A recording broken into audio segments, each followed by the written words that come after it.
খাদ্য নহয়, নামাজ আৰু কোৰাণ শ্বৰীফে মুছলমানৰ প্ৰধান বিষয়। মুছলমানৰ বাবে নামাজ অতি গুৰুত্বপূৰ্ণ। অসমত বিশেষ এবিধ মাংস বন্ধ কৰা হৈছে। কিন্তু কিয় এনে কৰা হ'ল? কাক ভাল লগাবৰ বাবে অসমত বন্ধ কৰা হ'ল মাংস বিধ?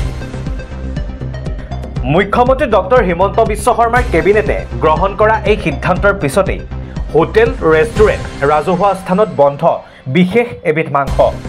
নিয়ম ভংগ কৰিলেই কঠোৰ শাস্তিৰ সন্মুখীন হ'ব নিয়ম ভংগকাৰী।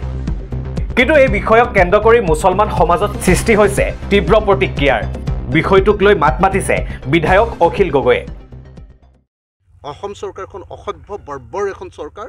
এই চৰকাৰখনে মানুহক ধৰ্মৰ নামত, জাতিৰ নামত অত্যাচাৰ কৰে আৰু সেই অত্যাচাৰৰ বহিঃপ্ৰকাশ ৰূপে এনেকৈ বিফ বেন কৰিছে। এইটো দুৰ্ভাগ্যজনক। মই ভাবোঁ যে এইটো কেতিয়াও কৰা উচিত নহয়। মই ভাবোঁ যে সকলো সকলোকে স্বাধীনভাৱে নিজৰ কাম কাজ কৰিবলৈ অনুমতি প্ৰদান কৰা উচিত। এইটো পিছত ক'ম, আজি আপোনালোকে এইটো কৰক। মুছলমান মানুহৰ বাবে গোমাংস খাবই লাগিব বুলি কোনো কথা নাই। মুছলমানৰ বাবে নামাজ আৰু কোৰাণ শ্বৰীফৰ ওপৰত হ'ব নোৱাৰে গোমাংস। মূল্যবৃদ্ধি, ড্ৰাগছ, নিবনুৱাতকৈ চৰকাৰৰ বাবে অধিক গুৰুত্বপূৰ্ণ হ'ল গোমাংস।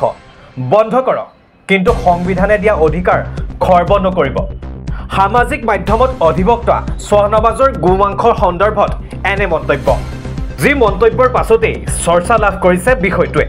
শ্বাহনৱাজৰ এনে মন্তব্যৰ পাছতেই মুছলমান ধৰ্মী লোকসকলৰ মাজত সৃষ্টি হৈছে আন এক তীব্ৰ প্ৰতিক্ৰিয়াৰ। সামাজিক মাধ্যমৰ জৰিয়তে আহক শুনো কি কয় অধিবক্তা শ্বাহনৱাজে। অসমত বোলে গৌ মাংস বন্ধ হ'ব। ঠিক আছে, গৌ মাংস বন্ধ হ'ব, ইয়াতে মোৰ ক'বলগীয়া একো নাই। কিন্তু এই যে গৌ মাংস এতিয়া বন্ধ কৰা হৈছে, কিয় বন্ধ কৰা হৈছে? কাক ভাল লগাবলৈ এই গৌ মাংস বন্ধ কৰা হৈছে? আমাৰ মুছলমান মানুহৰ কাৰণে গৌ মাংস খাব লাগে বুলি একো দৰকাৰী কথা নহয়। এইটো একো দৰকাৰী নহয়। আমাৰ মুছলমান মানুহৰ কাৰণে কি, আমি নামাজ পঢ়িব লাগে, আমি কোৰাণ শ্বৰীফ পঢ়িব লাগে, হয়নে নহয়? আমাৰ কাৰণে সেইটো দৰকাৰী।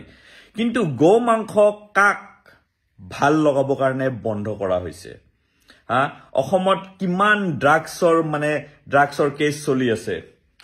অসমত কিমান এমপ্লয়মেণ্ট লাগে, মানুহক চাকৰি লাগে, বস্তুৰ দাম বাঢ়ি গৈ আছে। কিন্তু আমাৰ চৰকাৰৰ ক'ত মাথাটো?